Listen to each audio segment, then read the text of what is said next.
জন্য আমাদের ছাত্র সংগঠন জাতীয় ছাত্র শক্তি বাংলাদেশে সেই আজাদীর একটি রাজনীতি সেটি প্রতিষ্ঠিত করবে।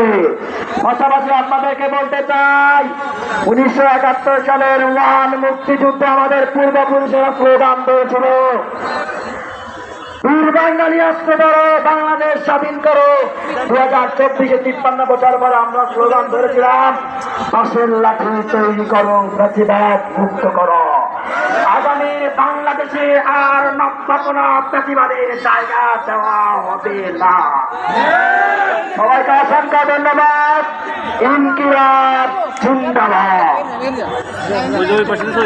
ধন্যবাদ। সীমান্তকে এ পর্যায়ে আমাদের মাঝে সংক্ষিপ্ত আকারে বক্তব্য নিয়ে আসছেন আমাদের জাতীয় ছাত্র শক্তি নোয়াখালী জেলার সম্মানিত আহ্বায়ক মিনহাজুল ইসলাম।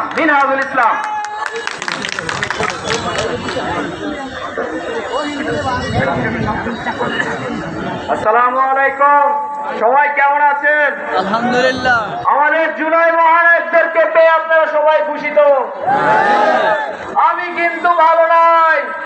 আমাদের দেশের মানুষদের গণহত্যাকারীরা, জুলাই শহীদদের হত্যাকারীরা এখনো জেলখানায় বসে আরামে দিন কাটাচ্ছে।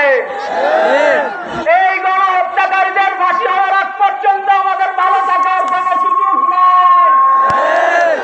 আপনারা জানেন, জুলাই বিপ্লব যখন হয়েছে তখন এদেশের বাংলার মানুষ দেখিয়ে দিয়েছে বাংলাদেশে কোনো স্বৈরাচারের, কোনো বাপেরতন্ত্রের কোনো ঠাঁই নাই।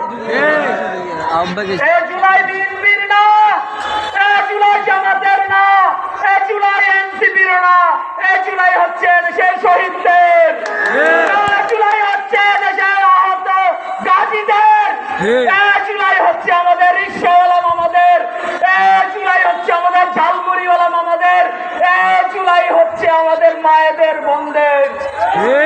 আপনারা জানেন, আমাদের বিপ্লবী ভাইয়েরা যখন বাংলাদেশে জুলাই পদযাত্রা করছে তখন কিছু নব্য বিএনপি সন্ত্রাসীরা আমাদের ভাইদের উপর আঘাত করছে।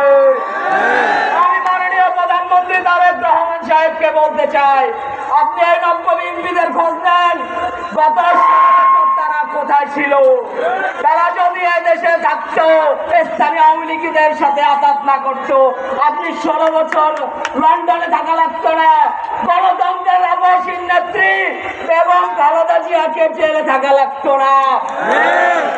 আপনি যদি এই নব্য সন্ত্রাসীদের বিরুদ্ধে অবস্থান না নেন, কাজী নজরুলের ভাষায় একটা কথাই বলতে চাই, শোনো হে মর্তের জীব, অন্যের যত গরিবে পীড়ন, নিজে হবে তত ক্লিন।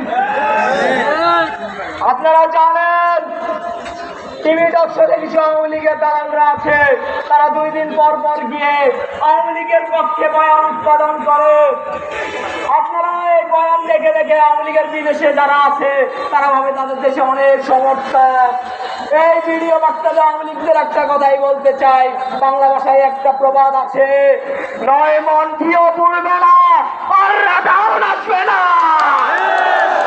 ইনকিলাব, ইনকিলাব, জিন্দাবাদ, জিন্দাবাদ। ধন্যবাদ সবাইকে।